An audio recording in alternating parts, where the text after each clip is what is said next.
ہاں یہ ممکن تھا، اس کی ویران زندگی میں آ کر سارا اسفندیار خان اس کی زندگی بھرپور کرنے کا ہنر رکھتی تھی۔ بے ساختہ دائیں ہاتھ کی دوسری انگلی اس نے اپنی لبوں پر پھیرتے آئندہ کا لاہ عمل تیار کیا تھا۔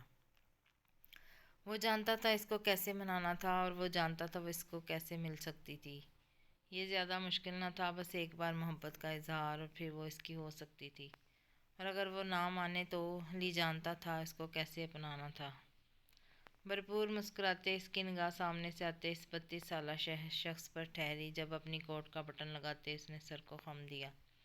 گاڑی وجاہت مینشن سے باہر نکلی تھی۔ وہ جو اب تک انتظار میں تھی نور الحیا کے، اب کے وجاہت مینشن سے نکلتی اس کالی گاڑی کو دیکھ اس نے آنکھیں چھوٹی کی تھی۔ فرنٹ سیٹ پر وہ 32 سالہ شخص براجمان تھا پورے کروفر سے، جبکہ اسٹیئرنگ علی نے سنبھال رکھی تھی۔ وہ اتنا تو جانتی تھی کہ اب سے کچھ دیر قبل ہی ان دونوں کا نکاح ہوا تھا، مگر نکاح کے فوراً بعد وہ یو کے جا رہا تھا۔ یہ بات اس کو تشویش میں مبتلا کر گئی۔ جب زرار وجاہت کی گاڑی کے آگے نکلتے اس نے اپنی گاڑی خاصی سمجھداری سے ان کی گاڑی کے آگے پیچھے لگاتے، اب کہ یہ گاڑیاں ایگزیبیشن روڈ کی جانب جا رہی، جبکہ جیسے جیسے اس کے اندازے ٹھیک ہوتے جا رہے تھے ماتھے پر کئی شکنیں نمودار ہو رہی تھیں۔ وہ ایگزیبیشن کی ممبر تھی، لیکن اس کے پاس کسی بھی قسم کا نوٹیفیکیشن نہیں آیا تھا۔ تو یہ لوگ ایگزیبیشن میں کیسے جا رہے تھے؟ وہ جو فقط ان کو فالو کر رہی تھی تجسس کے ہاتھوں اس بات سے قدرے انجان تھی کہ خود موت کی کنویں میں چھلانگ مار رہی ہے۔ اس بات سے انجان کہ وہ موت کی کنویں میں چھلانگ مار رہی تھی۔ کچھ دیر کی مسافت طے کرتے وہ کالی سلور پلیٹڈ گاڑی ایگزیبیشن ہال کے باہر رکی تھی۔ آفتاب کے غروب ہوتے ہر سو اندھیری چھایا چھائی تھی۔ مقابل وہ دونوں نوجوان گاڑی سے اترتے اندر ایگزیبیشن ہال کی جانب بڑھے تھے۔ چند لمحے کے لیے اس کا دل مٹھی میں آیا تھا۔ ایک عجیب سا احساس تھا جیسے اس کو یہاں سے چلے جانا چاہیے، مگر تجسس کے ہاتھوں مجبور اس نے گاڑی کا دروازہ کھولتے پہلا قدم اپنی موت کی جانب بڑھایا۔ بعض اوقات ہماری ایک چھوٹی سی غلطی قیامت برپا کر دیتی ہے، اور یہی کچھ سارا اسفندیار خان کے ساتھ ہونے والا تھا۔ وہ قدم قدم بڑھاتی گئی اپنے موت کے قریب تر قریب۔ بہرحال کا منظر ایسا تھا کہ جیسے وہ بند ہو، مگر یہ صرف سارا ہی جانتی تھی کہ اس کے اندر دو لوگ موجود ہیں۔ ہمت کرتے اس نے مرکزی دروازے کی نوب گھمائی، اور عین اسی لمحے وہ بھاری لکڑی کا دروازہ کھلتا گیا۔ راہداری میں حد نگاہ تک فقط سناٹا تھا۔ قدم اٹھاتے اس نے راہداری عبور کی، جب نگاہ دائیں ہاتھ پر اپنے کمرے کی جانب اٹھی جہاں پتلی پیلی بتی دروازے سے چیرتے چھن کرتی روشنی پیدا کر رہی تھی۔ وہ لمحے بھر کے لیے ٹھہری، ایک گٹھلی حلق میں ابھر کر معدوم ہوئی تھی۔ دروازے کے قریب بڑھتے اس نے دایاں کان اس سے لگایا، مگر وہاں فقط خاموشی کا راج تھا۔ بیگ سے فون نکالتے اس نے ویڈیو ریکارڈنگ کھولی تھی، اور عین اسی لمحے دروازہ کھولتے ایک جست میں اندر داخل ہوئی۔ وہاں ان دونوں سمیت ایک اور شخص موجود تھا جو ہاتھ میں ایک لکڑی کی پینٹنگ لیے پر کچھ بنا رہا تھا۔ وہ بکرے کی شکل کی ایک پینٹنگ تھی جس میں ڈر انسانی تھا۔ وہاں سارا اسفندیار خان کو دیکھ وہ تینوں سکتے میں آئے تھے، مگر اگلے ہی لمحے وہ 32 سالہ شخص خود کو کمپوز کرتے ایک بلند و بانگ قہقہہ لگا گیا۔ ویلکم ویلکم مس سارا ویلکم۔ تالیاں بجاتے وہ کوئی عام شخص معلوم نہیں ہو رہا تھا، جبکہ اس کے برعکس علی پھٹی پھٹی نظروں سے اسے دیکھ رہا تھا، یوں جیسے سانس سا اس کو سونگھ گیا ہو۔ جبکہ ان دونوں کے عقب میں کھڑا وہ پینٹنگ کرنے والا شخص نفی میں سر ہلاتے اب کے ہاتھ اپنی پشت پر باندھ گیا، پیشانی پر کئی شکنیں لیے وہ باری باری ان تینوں کو دیکھ رہی تھی، جبکہ ویڈیو ریکارڈنگ اب بھی جاری تھی۔ ایک نظر اس پینٹنگ اور دیوار پر موجود باقی مورتوں پر ڈالتے وہ گویا ہوئی، مجھے شک تھا، میں نے جب تمہارے بارے میں پڑھنا شروع کیا مجھے اول روز سے ہی شک تھا کہ تم کچھ نہ کچھ ایسا کرتے ہو جس کی وجہ سے تمہیں یہ مقام ملا ہے، مگر میں یہ نہیں سوچ سکتی تھی کہ تم پیسہ حاصل کرنے کے لیے اس حد تک گر جاؤ گے۔ زرار وجاہت ہر ایک لفظ دانتوں تلے پیستے وہ ادا کر گئی۔ لہجے میں بلا کی حقارت تھی۔ وہ حد تک آمیز لہجہ اس 32 سالہ شخص کو بخوبی محسوس ہوا تھا۔ لمحے بھر میں اس کے چہرے کے تاثرات بدلے تھے، اور ٹھیک اگلے ہی لمحے دائیں پیر کے وار سے اس نے مقابل اس لڑکی کے ہاتھ میں موجود موبائل دور اچھالا۔ یہ غیر متوقع ضرب تھی جو سارا اسفندیار پر اپنی جگہ پر ساکت ہوئی۔ اب کہ موبائل اس کی پہنچ سے کہیں دور جا گرا تھا، جبکہ اب علی ہوش کی دنیا میں لوٹا تھا۔ وہ جانتا تھا اس کا انجام، اور یہی سوچ اس کا دل چیر دینے کو کافی تھی۔ تم جیسے بت پرست انسان کو میں جہنم واصل کر کے دم لوں گی، اور دیکھنا تمہارا یہ گھناؤنا چہرہ دنیا کے سامنے اب میں لے کر آؤں گی۔ کہتے ساتھ اس نے ایک جست میں دائیں جانب لگی وہ پینٹنگ کی بنی لکڑی کی الماری دھکا دیتے زمین بوس کی، اور اگلے ہی لمحے میں عقب میں بڑا اپنا موبائل اٹھاتے اس نے وہ ویڈیو پہلے نمبر یعنی نور الحیا کے نمبر پر بھیجی تھی۔ اور اس لمحے اس 32 سالہ زرار وجاہت کا ضبط جواب دے گیا۔ ایک بلند داڑھ یوویچ زمین پر بکھری پینٹنگ کو بھاری بوٹوں تلے مسلتے وہ لمبے ڈگ برتا اس کے قریب آیا تھا، اور ٹھیک اسی لمحے ایک زناٹے دار تھپڑ سارا اسفندیار خان کا رخسار جھلسا گیا۔ ایک کراہ کے ساتھ وہ زمین بوس ہوئی تھی۔ سر میری بات سنیں پلیز۔ مقابل کی افتاد پر علی نے تڑپتے اس کو مخاطب کیا تھا۔ اس سے قبل کہ وہ کچھ اور کہتا زرار نے لبوں پر انگلی رکھتے اسے خاموش رہنے کا اشارہ کیا، جبکہ وہ غمناک آنکھیں قہر برسا رہی تھیں۔ ان میں ابھرتی سرخ نسیں واضح تھیں۔ گہرے سانس لیتے سارا نے ایک نظر اس زرار پر ڈالی جو اب کے اس کے موبائل کی جانب بڑھتے اس کی سکرین پر نہ جانے کیا تلاش کر رہا تھا، مگر نگاہ جو ہی نور الحیا کے نمبر پر بھیجی جانے والی ویڈیو پر ٹھہری، بنا کسی توقف کے اس نے پشت پر رکھی گن نکالتے ایک فائر سائرہ کے دائیں پیر پر کیا تھا۔ اللہ! ایک کربناک صدا اس کے لبوں سے ادا ہوئی تھی۔ تمہاری اس دوست کو تو میں بعد میں دیکھ لوں گا، پہلے ذرا تمہیں جنت کی سیر کرنے کو تو بھیج دوں۔ حقارت آمیز لہجے میں اس نے سارا کے گولی لگے زخم پر اپنا پیر دیا تھا، جبکہ یہاں اب علی کا ضبط ٹوٹا۔ وہ یکدم بڑا تھا زرار کی جانب۔ سر لیو ہر پلیز، لیو ہر۔ چند موتی آنکھوں سے ٹوٹ کر رخسار پر پھسلے تھے۔ وہ نوجوان مرد ٹوٹا تھا اس لڑکی کی ہر ایک کرا کے ساتھ۔ جبکہ علی کو یوں تڑپتا دیکھ زرار وجاہت کی پیشانی پر کئی شکنیں نمودار ہوئی تھیں۔ تمہارا دماغ خراب ہو گیا ہے علی؟ ہوش میں تو ہو تم؟ کیا کر رہے ہو؟ دور ہٹو اس سے۔ سر میں بالکل ہوش میں ہوں، میں اس کو یہاں سے لے جاؤں گا بہت دور، یہ کسی کو کچھ نہیں بتائے گی، مگر پلیز آپ اس کو چھوڑ دیں۔ بکواس بند کرو علی! وہ سراپا غیظ و غم میں ڈوبتے چلایا تھا، اتنا بلند کہ اس کی گونج ایگزیبیشن کی در و دیوار ہلا گئی۔ تم جانتے ہو ہمارا کام، تم اس کام کی نوعیت جانتے ہو، اور اس پر تم مجھے یہ کہہ رہے ہو میں اس کو چھوڑ دوں؟ میں ایسا نہ کروں، ابھی کہ ابھی اس لڑکی سے دور ہو جاؤ، ورنہ ایسا نہ ہو کہ اس کے ساتھ میں تمہارا بھی کام ختم کر دوں۔ اس سے قبل ہی دور ہو جاؤ اس سے۔ نہیں سر پلیز، میں آپ کے آگے ہاتھ جوڑتا ہوں۔ اب کہ وہ گھٹنوں کے بل بیٹھا تھا، اس 32 سالہ شخص کے مقابل اپنے دونوں ہاتھ جوڑتے وہ اس سے بھیک طلب کر رہا تھا، جبکہ زرار وجاہت کی گن کا نشانہ سارا اسفندیار تھی، جو درد کی شدت سے دو چار لہولہان پیڑ پکڑے ہچکولے کھا رہی تھی۔ علی تم میرا ضبط مت آزماؤ، میں آخری بار کہہ رہا ہوں دور ہو جاؤ۔ نہیں سر میں نہیں ہٹوں گا، آپ سے میں نے آج تک کچھ نہیں مانگا، بس ایک بار آخری بار میری بات مان لیں، اس کو زندہ چھوڑ دیں، یہ کسی کو کچھ نہیں بتائے گی۔ ٹھا ٹھا ٹھا! یکے بعد دیگرے فائر اس لڑکی کے وجود پر کیے گئے تھے، اور یہاں جو علی نے آگے کچھ کہنے کو لب وا کیے تھے وہ وہیں ٹھہرے۔ نہ جانے کس ہمت کے ساتھ اس نے گردن موڑی تھی۔ خون آلود وہ مردہ وجود سارا اسفندیار خاں کا تھا، جس میں کہیں بھی زندہ رہنے کی رمق باقی نہ تھی۔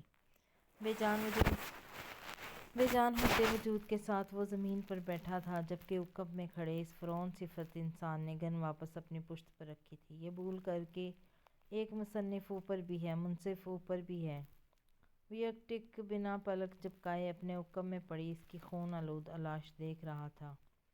وجود جیسے حرکت کرنے سے قاصر تھا، جب مقابل زرار وجاہت کی آواز سماعتوں سے ٹکرائی، اس کی لاش کو جلد ٹھکانے لگاؤ، کوئی پہچان بھی نہ پائے، اور رہی بات ٹاؤن کی تو جا کر پادری کو ابھی کے ابھی بتا دو کہ میں آج نہیں آ سکتا، مجھے اس لڑکی کا پھیلایا گند بھی صاف کرنا ہے۔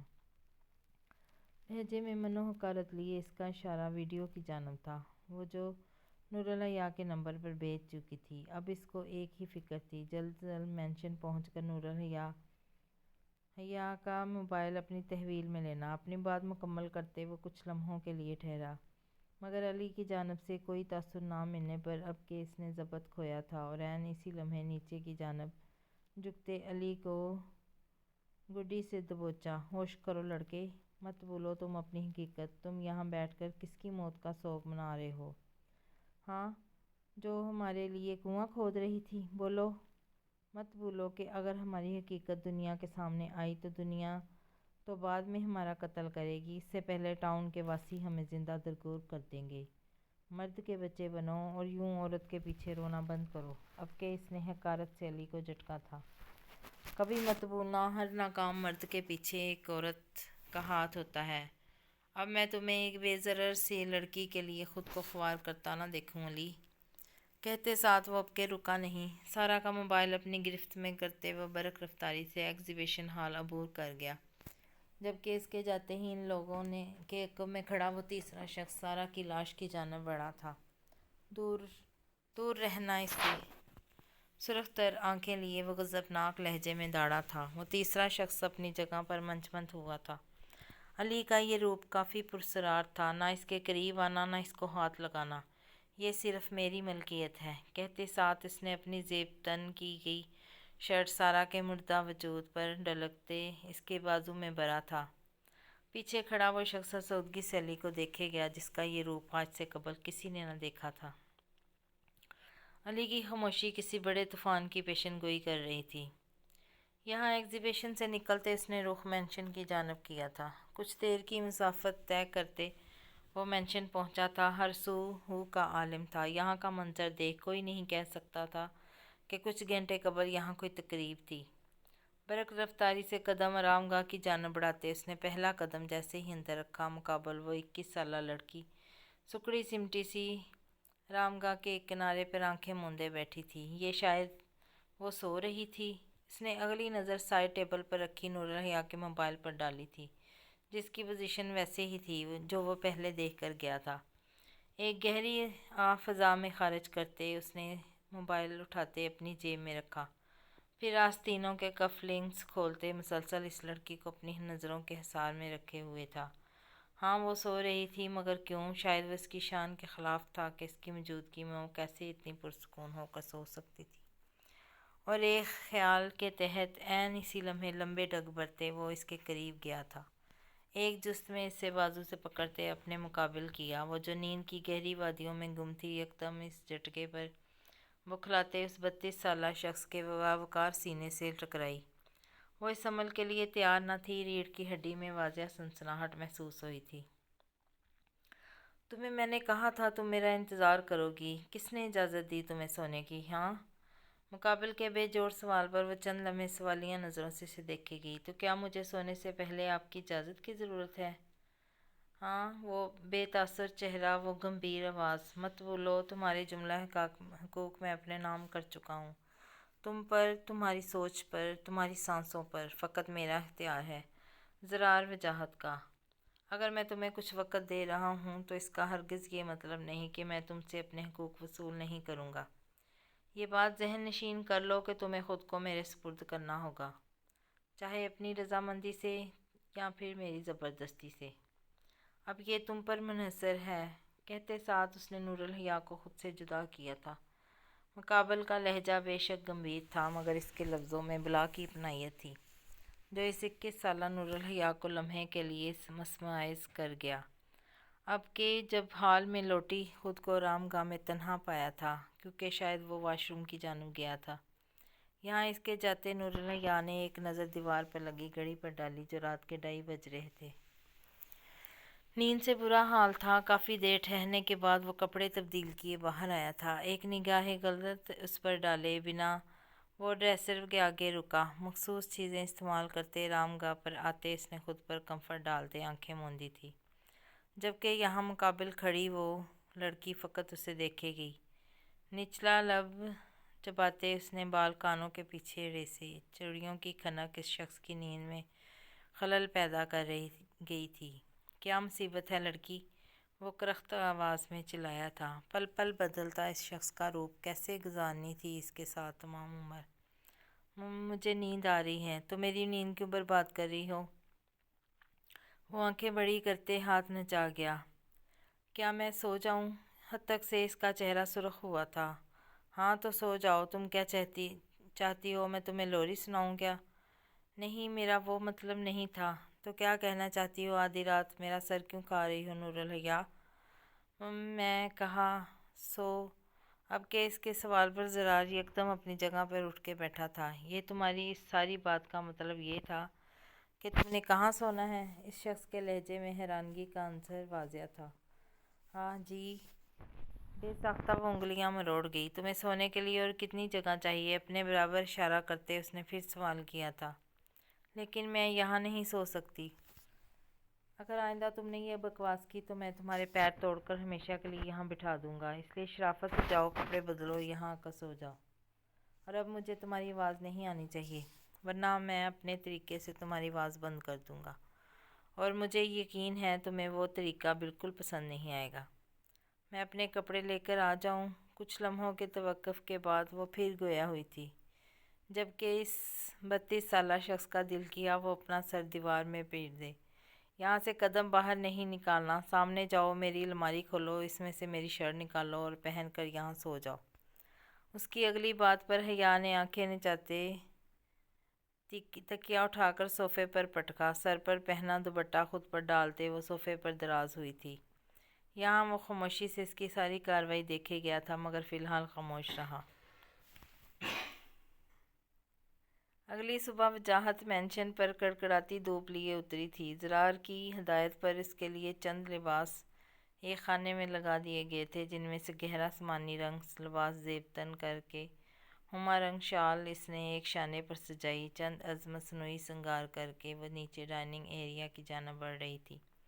پچھلے 15 منٹ سے روزی 2 بار اس کا دروازہ کھٹکھٹا چکی تھی، کیونکہ نیچے زرار پہلے ہی جا چکا تھا۔ پہلا قدم جو ہی ڈائننگ ہال میں رکھا، آئنم شاہ ٹین جیسی نگاہ خود میں پیوست ہوتے محسوس ہوئی تھی، مگر وہ نظر انداز کرتے اپنی مخصوص نشست پر براجمان ہوئی۔ ایک طائرانہ نظر اس نے پورے ہال میں ڈالی تھی، شاید وہ شاہ جہاں کو ڈھونڈ رہی تھی جو صبح ہی جا چکے تھے۔ فی الحال ان تینوں کے علاوہ یہاں فقط ہاتھ باندھے نوکر ہی کھڑے تھے، وہ جو اب تک ناشتہ کرنے میں مصروف تھیں۔ اب کہ نور الحیا کے بیٹھنے پر ایک نفرت آمیز ٹھوکر کے ساتھ کانٹا پرے پٹخا، میرا ہو چکا بس، اور برداشت نہیں کر سکتی میں۔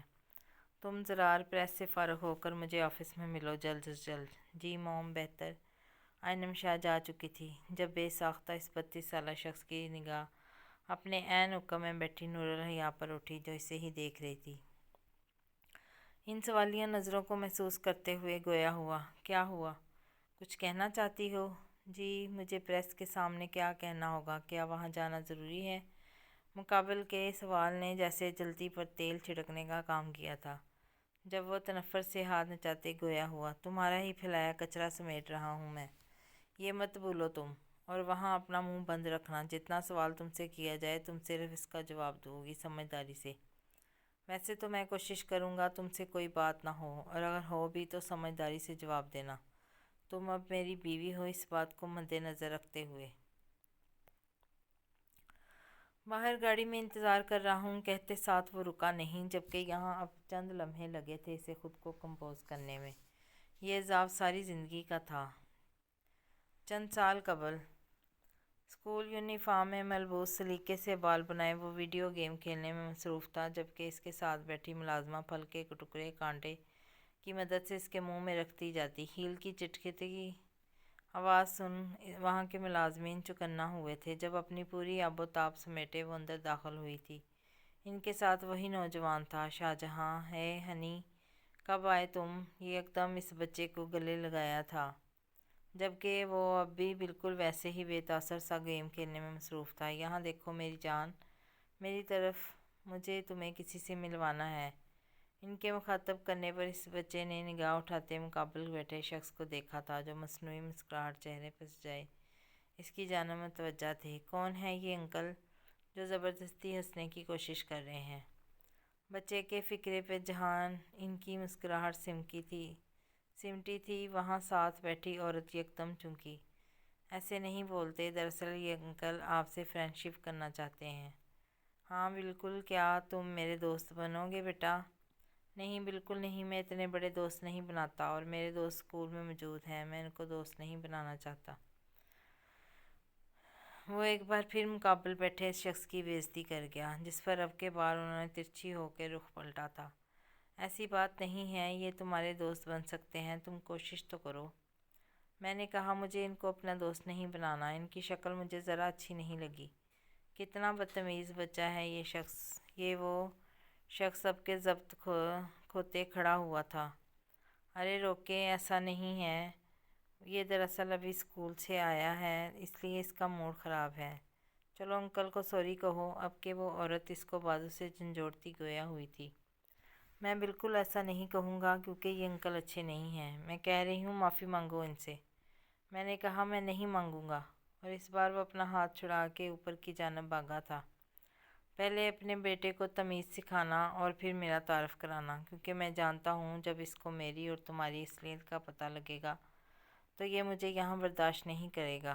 اور وہ شخص پیچو تاب کھاتے ٹھہرا نہیں تھا۔ حال یہ منظر پریس کلب کا تھا، جہاں متعدد کیمروں صحافیوں کے مقابل بیٹھے ہوئے شخص سب کے تیار تھے۔ مسٹر زرار، جیسا کہ ہم سب جانتے ہیں کہ پچھلے روز ایک ویڈیو وائرل ہوئی تھی جو کہ مس نور الحیا شاہ کی تھی۔ سر، جیسا کہ ہم سب جانتے ہیں، آپ اس بارے میں کیا کہنا چاہیں گے؟ سب سے پہلے تو میں یہ کہوں گا کہ یہ مس نور الحیا شاہ نہیں بلکہ مسز زرار وجاہت ہیں، اور اب میں امید کرتا ہوں یہاں ان کے متعلق جو بھی بات ہوگی وہ احترام کے دائرے میں رہ کر ہوگی۔ زرار وجاہت کے فقرے پر وہاں موجود ہر ایک شخص خاصا حیران ہوا تھا۔ آخر کو the great businessman Zarar Wajahat industry کا مالک شادی کر چکا تھا، اور یہ بات اب تک میڈیا کی نظر نہیں ہوئی تھی۔ رہی بات ویڈیو کی، تو ہاں وہ ویڈیو سچی ہے، مگر جو کچھ اس ویڈیو میں ہوا ہے وہ فقط ایک سازش تھی جو میرے مخالفین نے میرے خلاف کی ہے۔ سر، تو آپ کہنا چاہتے ہیں کہ آپ کی مسز نے آپ کے مخالفین کے ساتھ مل کے آپ کے خلاف سازش کی ہے؟ یہ سوال ایک اور صحافی کی جانب سے آیا تھا، جس پر بے ساختہ اس نے سختی سے جبڑے بھینچے۔ نظر سامنے اٹھی، وہاں سے علی آ رہا تھا، مکمل سیاہ لباس میں، سرخ آنکھیں لیے وہ عین اس کے حکم میں آ کر ہاتھ باندھے کھڑا ہوا اپنے مخصوص انداز میں۔ چند لمحوں کی توقف کے بعد اب کہ پھر سے وہ 32 سالہ شخص گویا ہوا تھا۔ آپ میری بات کو ذرا غور سے سمجھنے کی کوشش کیجئے صاحب۔ زرار وجاہت کا وہ بلا کا پراسرار لہجہ۔ سازش رچی گئی ہے میرے خلاف، وجاہت انڈسٹری، وجاہت خاندان کے خلاف۔ اس خاندان میں میری مسز بھی شامل ہیں۔ یہ نہیں جانتی تھی ان لوگوں کو کہ ان کو وہاں دھوکے سے بلایا گیا، پھر اس کے بعد وہ ویڈیو بنائی گئی تھی۔ آپ لوگ خود سوچیں، جو لڑکی شادی شدہ ہو وہ بھلا کسی لڑکے کا پروپوزل کیوں تسلیم کرے گی؟ تو سر، اس کا مطلب ہے کہ آپ لوگوں کے اسفندیار انڈسٹریز کے ساتھ اچھے تعلقات نہیں ہیں، اور آپ کی شادی کب ہوئی تھی آخر، اور یہ آپ نے میڈیا سے کیوں چھپائی رکھی؟ جی بالکل، جو آپ نے سنا وہ درست ہے، اور رہی بات میری شادی کی، تو کچھ چیزیں پرسنل بھی رہیں تو بہتر ہے۔ نور الحیا سے میری شادی کچھ ماہ قبل ہوئی تھی، لیکن یہ بات ہم لوگوں نے اس لیے نہیں بتائی کیونکہ ہم یہ بات میڈیا کے سامنے نشر نہیں کرنا چاہتے تھے۔ یہ ہماری پرائیویٹ لائف ہے، کہتے ساتھ اس نے اب کے نور الحیا کا وہ ہاتھ جو ٹیبل پر رکھا تھا نرمی سے اپنی ہتھیلی میں تھاما۔ زرار کے اس عمل پر وہ ایک دم چونکی تھی، جو اس کے ساتھ براجمان اس شخص نے بخوبی محسوس کیا تھا۔ اگر آپ لوگوں کے سوالات کا سلسلہ ختم ہوا ہے تو ہم اب آپ سے اجازت چاہتے ہیں۔ جی جی سر، بالکل، بس لوگ ساتھ کھڑے ہو جائیں، ہم چند تصویریں ہی لے لیں آپ لوگوں کے ساتھ۔ یس شور، کہتے ساتھ اس نے نور الحیا کو اسی ہاتھ سے تھامتے کھڑا کیا تھا، جبکہ اب وہ ہاتھ اس کی ویسٹ پر رکھتے مصنوعی مسکراہٹ لیے کیمرے کی جانب رخ موڑ کیا۔ یہاں نور الحیا کا دل کیا تھا وہ اس کا ہاتھ جھٹکے اور یہاں سے چلی جائے، مگر وہ کسی صورت ایسا نہیں کر سکتی تھی۔ وہ یہیں کچھ دیر ضبط کیے کھڑی رہی، مگر یہ بہت مشکل تھا، اب کہ وہ اس کے کان کے قریب چہرہ کرتے گویا ہوئی تھی۔ میں بہت برداشت کر چکی ہوں، اب اور نہیں، مجھے ابھی کے ابھی یہاں سے جانا ہے۔ زرار وجاہت نے بمشکل اپنے کندھوں تک آتی اس لڑکی کا سرخ تر چہرہ فرصت سے ملاحظہ کیا۔ رامے جان، خاموشی سے کھڑی رہو، تمہاری موجودگی تم سے زیادہ میرے لیے ناقابل برداشت ہے۔ اور اس بار وہ اس سے دور ہٹا تھا، کوٹ کے بٹن لگاتے، اور ان لوگوں نے اب کے الوداعی کلمات کہے تھے۔ وہ لوگ گاڑیوں کی جانب بڑھیں۔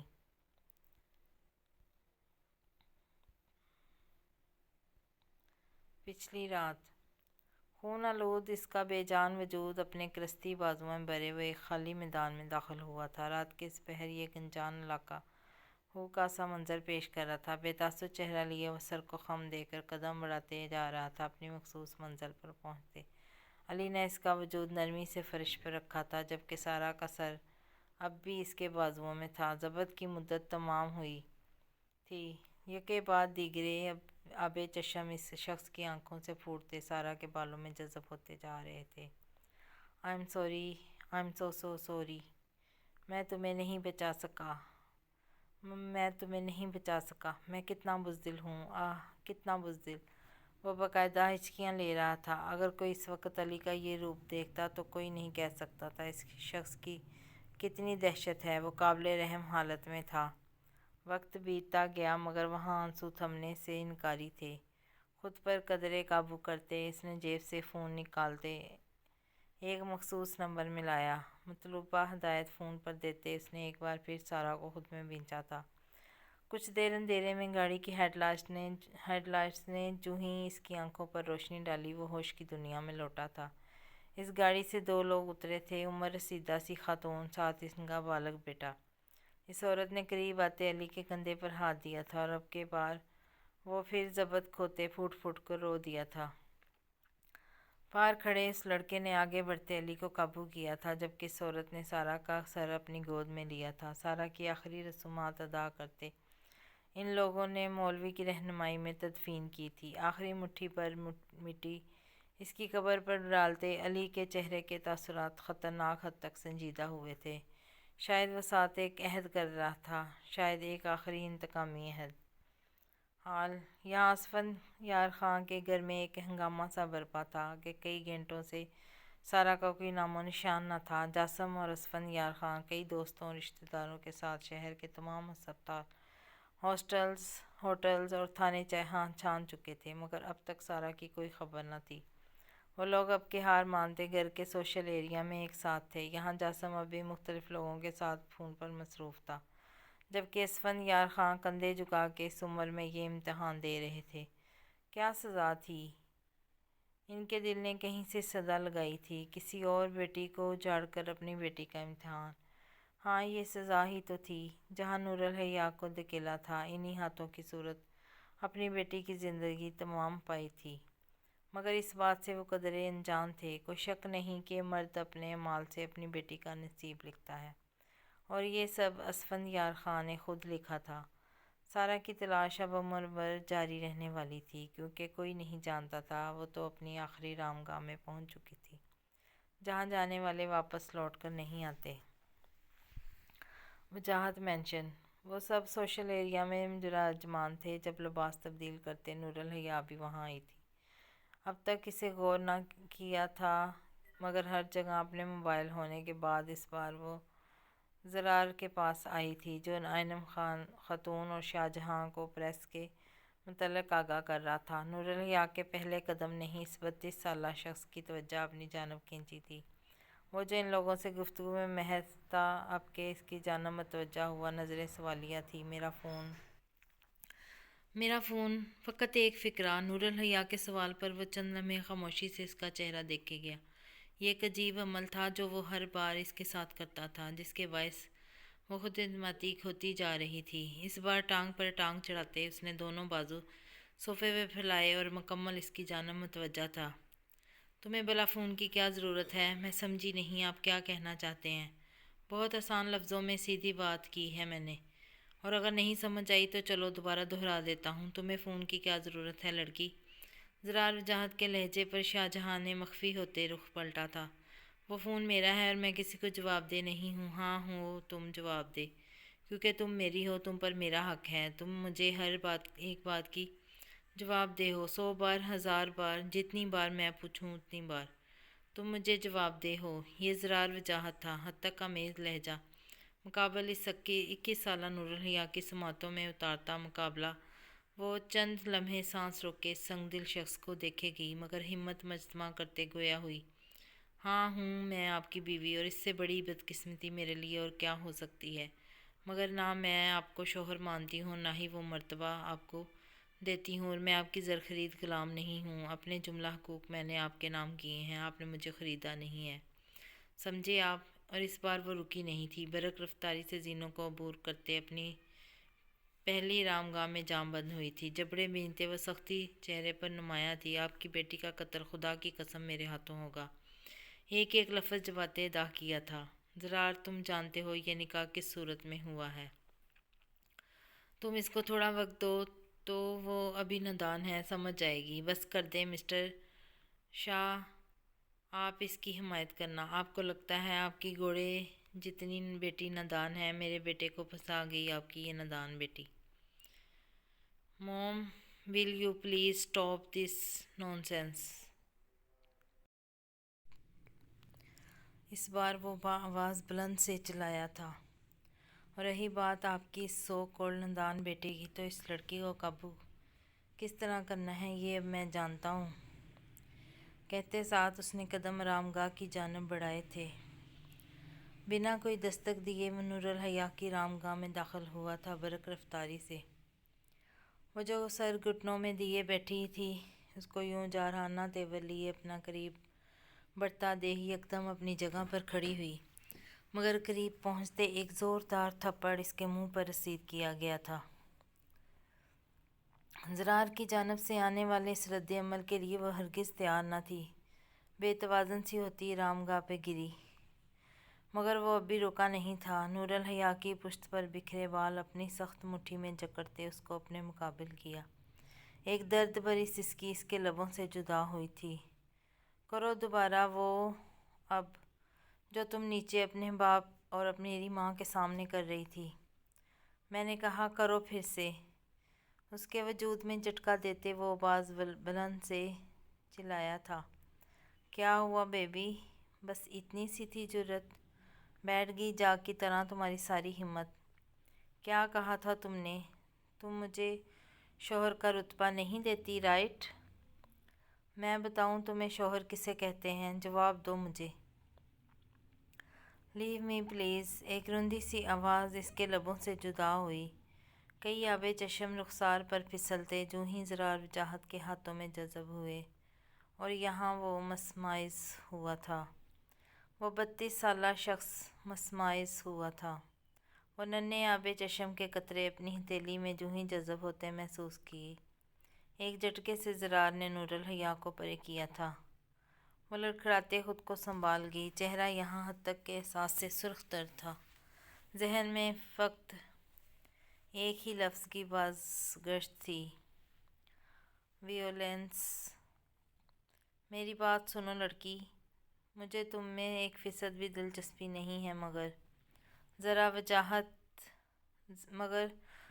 وجاہت نے کبھی اپنا حق کسی کو معاف نہیں کیا، اور نہ ہی میں کروں گا۔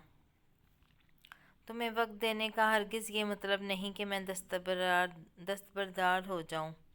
میں جب چاہوں جو چاہوں کر سکتا ہوں، اور اس کے لیے زرار وجاہت کو کسی کا باپ بھی نہیں روک سکتا۔ مگر میں قبول نہیں کرتی آپ کو۔ نفرت محسوس ہوتی ہے مجھے مرد ذات سے۔ میری زندگی میں کسی رشتے کی بنیاد پر آنے والے آپ تیسرے مرد۔ پہلے میرا نام نہاد باپ، جو کبھی یہ نہیں جان سکا کہ ایک باپ کے کیا فرائض ہیں۔ ایک اچھی زندگی کی ضمانت صرف ہائی ایجوکیشن، چائنیز کونٹینل کھانے، 5 اسٹار ہوٹلنگ، بنگلہ، گاڑی، نوکر نہیں ہوتے۔ میری نظر میں وہ احمق ہے وہ لوگ جو کہتے ہیں کہ ایک اچھی زندگی گزارنے کے لیے ان تمام چیزوں کی ضرورت ہوتی ہے۔ میرا دل کرتا ہے میں ان کے پاس جاؤں اور پوچھوں ان سے کہ اگر ان کو یہ تمام چیزیں دے دی جائیں اور ان سے تمام رشتے لے لیے جائیں، تو وہ ان چیزوں کے سہارے کب تک ایک اچھی زندگی گزار سکتے ہیں؟ دوسرا وہ شخص جو میری دل کی دنیا تہس نہس کر کے خدا جانے کہاں جہنم واصل ہو گیا۔ اور تیسرے آپ، جو ایک سو کالڈ رشتے میں بندھنے کے بعد یہ سمجھ بیٹھے ہیں کہ آپ نے میرے جملہ حقوق کا آپ نے نام نہیں کیے، بلکہ یوں جیسے میری سانسیں خدا سے خرید لی ہیں۔ وہ اب کی بار خاموش ہوئی تھی، ویران آنکھیں مقابل انصاف فام بے تاثر آنکھوں میں ڈالی، اور پھر ایک طویل ہچکی وہ کئی ضبط کے ساتھ اس 32 سالہ شخص کی جانب بڑھی۔ جسم پر دسترس تو وہ درندے بھی حاصل کر لیتے ہیں۔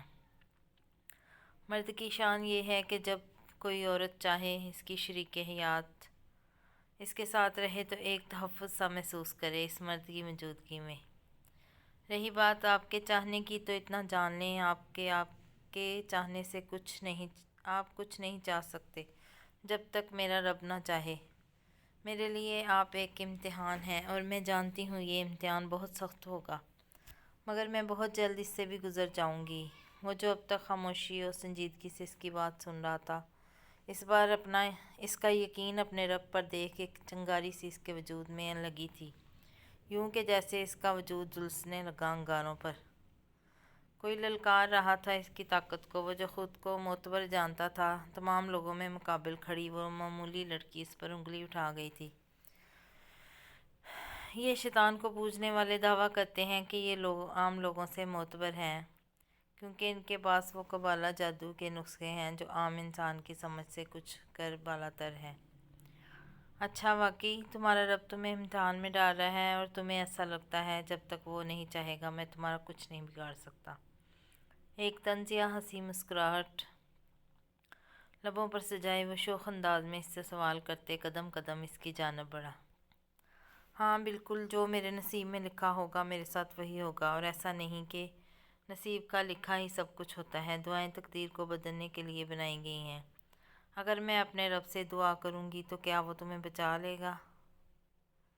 نور الحیا کی بات کاٹتے وہ اپنے گھٹنوں پر ہاتھ دیتے اس کی جانب جھکا۔ ان سیاہ فام آنکھوں میں ایک عجیب سی چمک تھی۔ ہاں بالکل، میرا رب مجھے بچا لے گا۔ پر اعتمادی سے چور اس 21 سالہ لڑکی کا لہجہ اسرار وجاہت کے وجود میں اب کی بار انگارے سے انڈیل گیا۔ تو پھر کہو اپنے رب سے کہ بچائے تمہیں اسرار وجاہت سے، کہتے ساتھ اس نے ایک ضرب دیتے نور الحیا کو رامگاہ پر دھکیلا۔ وہ سنبھل بھی نہ پائی تھی کہ زرار کو آستانیوں کے کلف لنکس کھولتا دیکھ سارا معاملہ سمجھ گئی۔ دور رہیں مجھ سے، یکدم بستر سے اٹھتے وہ کچھ آگے کو بڑھی تھی جب یہاں اگلے ہی لمحے اس نے نور الحیا کو گڈی سے دبوچتے ایک بار پھر رامگاہ پر پٹخاتا، اور وہ خود اس پر حاوی ہوا تھا۔ کیا ہوا؟ نہیں مانگی گئی تم سے دعا؟ اتنی تم ایک نیک مومن ہونا جو تم دعا مانگو گی اور تمہارا رب تمہیں سن لے گا۔ مانگو اپنے رب سے دعا، کہو اس سے بچائے تمہیں مجھ سے۔ نور الحیا کے دونوں ہاتھ قابو کرتے وہ لفظوں کا کھولتا سیسہ اس کی سماعتوں میں انڈیل رہا تھا۔ یہاں بڑھتی زرار وجاہت کی ہر ایک جسارت پر مزاحمت اب کہ بیکار تھی۔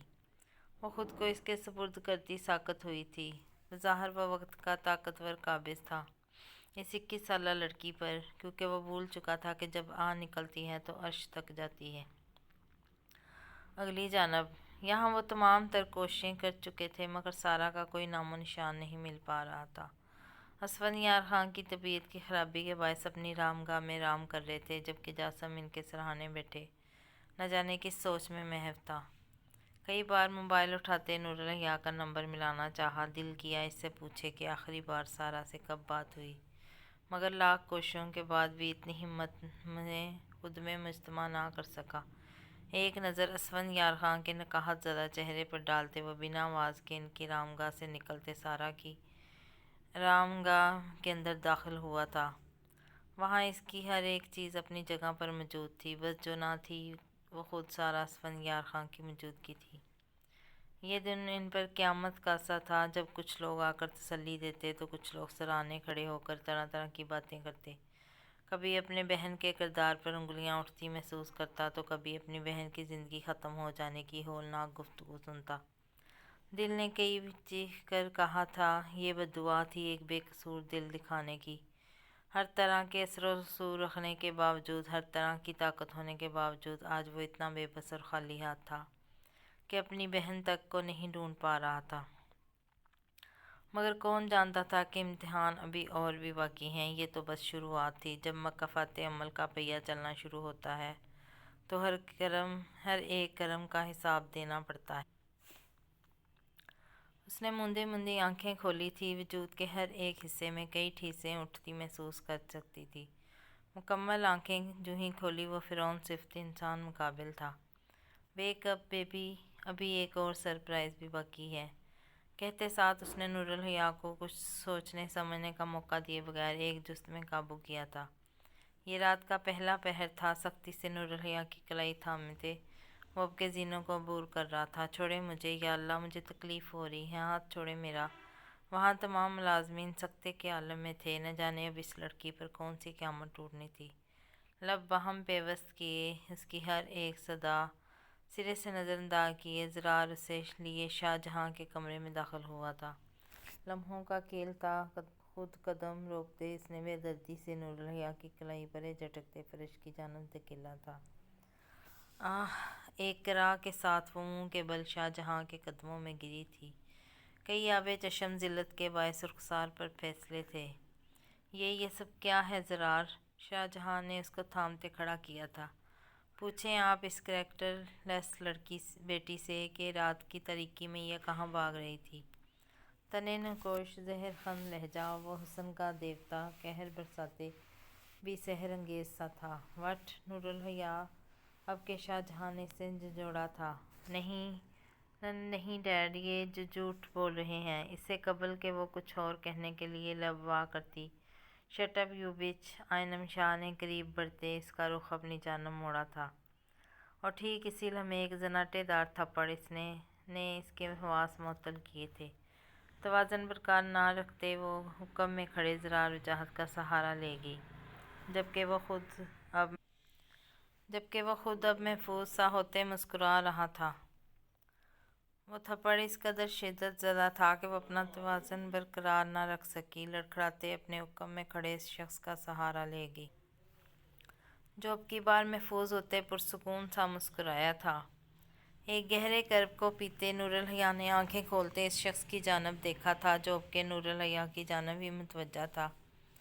آئنم، ہوش کے ناخن لو! شاہ جہاں نے ان کو باقاعدہ جھڑکا تھا، مگر یہاں آئنم خاتون کی آنکھوں میں گویا خون سوار تھا۔ وہ تو پہلے ہی اس نگاہ کے باعث نگاروں پر لوٹ رہی تھی، اور اب یہ بات! ہوش کے ناخن میں لوں؟ شاہ جہاں، ہوش تم کرو، دیکھو تمہاری بیٹی کیا کچھ کر رہی ہے اپنے بیٹے، اپنے پورے خاندان کے خلاف جا کر۔ اس دن میں نے تم سے شادی کی تھی، تمہیں کیا کچھ نہیں دیا میں نے؟ یہ گھر، یہ بزنس، یہ شان و شوکت، یہ روپیہ پیسہ سب تمہیں میری وجہ سے ملا ہے، اور تمہاری اس بیٹی کو بھی یہ عیش و آرام کی زندگی، اور آج تمہاری بیٹی نے میرے بیٹے کو ہی پھنسا کر اس سے شادی کر لی۔ بلڈی وچ! میرا دل کرتا ہے میں اس کے ٹکڑے کر کے باہر کتوں کے آگے ڈال دوں، اتنی نفرت ہے مجھے تمہاری اس بیٹی سے۔ وہ حقارت آمیز لہجہ وہ قدم بڑھاتے پھر حیا کی جانب بڑھ رہی تھی، مگر اب کی بار اس کے گرد حصار بناتے زرار نے ہاتھ کے اشارے سے ان کے قدم جکڑے تھے۔ آج کی تاریخ میں اتنا کافی ہے موم، اور میں امید کرتا ہوں کہ اب ایسا دن تمہارا کبھی نہیں آئے گا۔ دو ٹوک سا وہ سنجیدہ لہجہ، جبکہ نور الحیا جب تک اس کا سہارا لیے کھڑی تھی ہوش کی دنیا میں لوٹتے ایک جھٹکے سے اسے خود سے دور دھکیلا۔ تف ہے آپ پر، آپ کی نام نہاد مردانگی پر! حیا اس قدر سخت الفاظ پر رکن میں کھڑے شاہ جہاں چلائے تھے۔ کیا حیا؟ کون حیا؟ کس حیا کے بارے میں بات کر رہے ہیں آپ؟ وہ حیا جس کا گلا آج آپ خود گھونٹ چکے ہیں اس شخص کے حوالے کر کے۔ باپ تو بیٹیوں کے سہارا ہوتے ہیں نا ڈیڈ؟ ایک کرب زدہ سی آواز حلق میں روندی گئی تھی۔ آپ جانتے ہیں نا یہ شخص مجھے کتنا ناپسند تھا، ان سے کتنی نفرت تھی مجھے، اور آپ نے کچھ سنے بغیر مجھے ان کے ساتھ باندھ دیا۔ آپ کو یہ سب اچھا لگ رہا ہے؟ اب کے ہاتھ کا اشارہ آئنم شاہ کی جانب تھا۔ ڈیڈ مجھے ایک بات بتائیں، اگر ماں باپ اپنی بیٹی کے لیے کسی شخص کا انتخاب کرتے ہیں تو وہ جائز ہے، وہ درست ہے، لیکن اگر بیٹی خود اپنی زندگی کے لیے اپنے لیے کسی شخص کا انتخاب کرتی ہے تو وہ گناہ کیوں بن جاتا ہے؟ میں نہیں جانتی تھی کہ وہ شخص مجھے استعمال کر رہا ہے۔ جو کچھ اس نے مجھے کہا، جو خواب اس نے مجھے دکھائے، میری جگہ اگر آپ بھی ہوتے وہاں تو آپ اس شخص کی باتوں میں آ جاتے۔ ڈیڈ، اس نے میری کمزوری جان کر مجھ پر وار کیا تھا۔ وہ یہ بات جانتا تھا کہ میں بچپن سے ترستی آئی ہوں رشتوں کے لیے، محبت کے لیے، اپنائیت کے لیے، اور وہ سب اس نے مجھے ان چند دنوں میں دیا تھا۔ بس بہت سن لی تمہاری باتیں، اب چلو یہاں سے۔ زرار وجاہت نے آگے کو بڑھتے اس کی کلائی کو جھٹکا تھا۔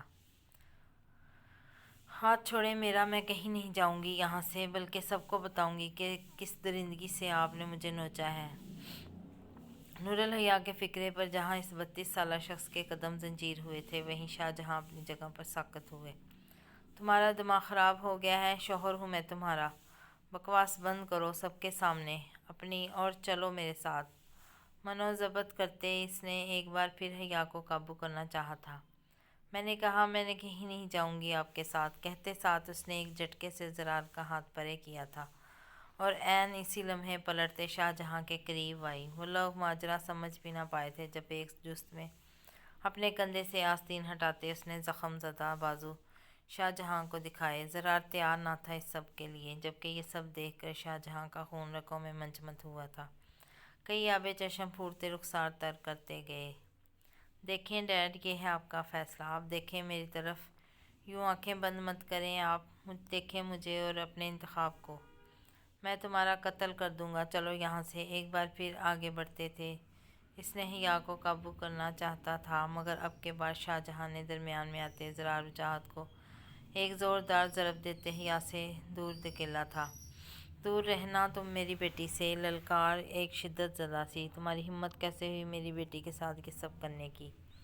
وہ بآواز بلند سے چلائے تھے اس پر۔ زرار میری جان۔ آئنم شاہ اپنے بیٹے کے بدلتے تیور دیکھ یکدم اس کے شانوں پر ہاتھ دیتے قریب بڑھی، کیونکہ وہ خائف تھی نہ تھی اس کے غصے سے۔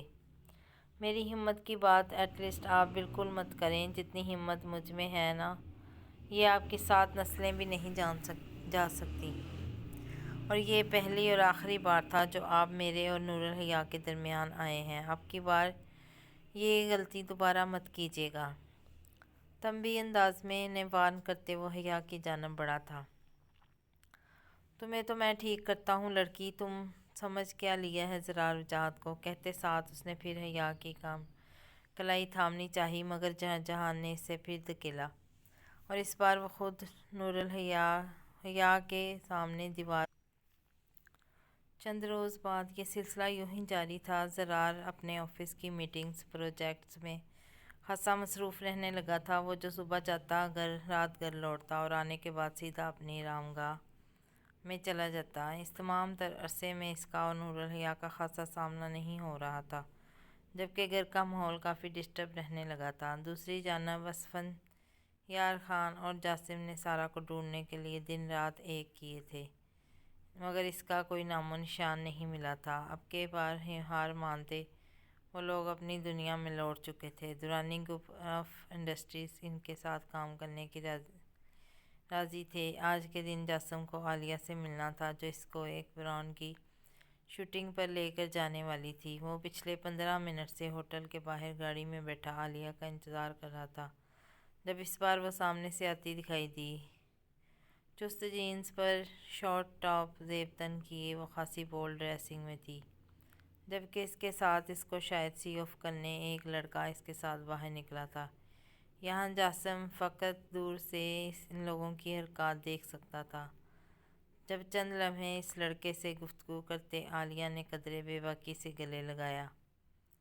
جاسم عالیہ سے اس رد عمل کے لیے تیار نہ تھا۔ یکدم چوکتے آنکھوں سے گلاسز اتارتے اس نے منظر کو واضح طور پر دیکھنا چاہا تھا، جبکہ وہ ایک ادا سے چلتی وہ جاسم کی گاڑی کے قریب بڑھ رہی تھی۔ جاسم نے قدرے ضبط سے لب بھینچتے اسٹیئرنگ سنبھالی تھی، جبکہ وہ اب اس کے براجمان ہوئی تھی۔ کیسا رہا تمہارا دن ہنی؟ اچھا، یک لفظی اکھڑا سا جواب۔ کیا ہوا جاسم، تمہارا موڈ کچھ خراب لگ رہا ہے؟ تمہیں تو خوش ہونا چاہیے، آج تمہاری پہلی شوٹنگ ہے۔ ہاں میں بالکل خوش ہوں، مگر مجھے ایک بات بتاؤ عالیہ، وہ لڑکا کون تھا تمہارے ساتھ؟ تم کس لڑکے کی بات کر رہے ہو؟ وہ جو مجھے باہر چھوڑنے آیا تھا؟ ہاں بالکل عالیہ، تمہارے ساتھ جب وہ لڑکا تھا تو میں اسی کی بات کر رہا ہوں۔ میری بات سنو جاسم، یوں روایتی مردوں کی طرح مجھ سے دوبارہ بات مت کرنا۔ رہی بات اس لڑکی کی، تو وہ لڑکا نہیں، میرا دوست ہے، اور تم جانتے ہو میرا سرکل ایسا ہی ہے۔ اتنا بیکورڈ کیوں جا رہے ہو تم؟ یہ سب روایتی مرد نہیں کہتے عالیہ، بلکہ غیرت مند کہتے ہیں۔ تم اس لڑکے کس کر رہی تھی؟ مطلب سمجھتی ہو اس بات کا؟ وٹ دا ہیل جاسم، کیا